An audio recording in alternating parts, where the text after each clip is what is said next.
নমস্কার সম্মানীয় দর্শকবৃন্দরা, এই মুহূর্তের সবথেকে বড় আপডেট, অনেকের কিন্তু Facebook account automatically log out হয়ে যাচ্ছে। পাসওয়ার্ড দিয়ে খোলার চেষ্টা করলেও কিন্তু খুলছে না, এরর দেখাচ্ছে। তো এটা কিন্তু একটি টেকনিক্যাল সমস্যার জন্য কিন্তু এটা হচ্ছে। তো এই প্রবলেমটা কিন্তু এমনটা না যে আপনার অ্যাকাউন্টেই শুধু হচ্ছে। তো এটা কিন্তু ইন্ডিয়াতে ঠিক 9টা নাগাদ কিন্তু এই সমস্যাটি দেখা যাচ্ছে আমাদের ইন্ডিয়াতে।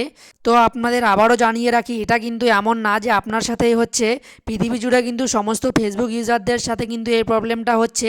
এবং পাসওয়ার্ড দিয়ে লগ ইন করতে গেলে কিন্তু ইরর দেখাচ্ছে। তো এই প্রবলেমটা কিন্তু শুধু ফেসবুকেই হচ্ছে এমনটা না, এর পাশাপাশি কিন্তু ইনস্টাগ্রামেও সেম প্রবলেম হচ্ছে। তো এটা নিয়ে কিন্তু অনেকেই চিন্তা করছেন যে এটা আবার কি হলো, আমার আইডি হ্যাকট্যাগ হলো কিনা বা কোনো ভুল হলো কিনা আমার। তো আপনাদের জানিয়ে রাখি, এটা কিন্তু একটি টেকনিক্যাল সমস্যা। তো এটা কিন্তু তাদের সার্ভারের হয়তো কোনো প্রবলেম হয়েছে, তার জন্য সার্ভার ডাউন করে দিয়েছে। তো এটা নিয়ে বেশি চিন্তা করার দরকার নেই, খুব তাড়াতাড়ি কিন্তু এটি শেষ হবে। আপনারা অপেক্ষা করুন, কিছুক্ষণের মধ্যে কিন্তু এটি ঠিক করে দেওয়া হবে। তো যাদের যাদের এরকম সমস্যা হয়েছে, ভিডিওটি তাদেরকে শেয়ার করে জানিয়ে দেবেন। তো বন্ধুরা, এই গুরুত্বপূর্ণ আপডেটটি দেওয়ার ছিল। যদি ভিডিওটি ভালো লাগে, ভিডিওটিতে অবশ্যই লাইক করার পাশাপাশি চ্যানেলটি সাবস্ক্রাইব করে রাখবেন। ধন্যবাদ।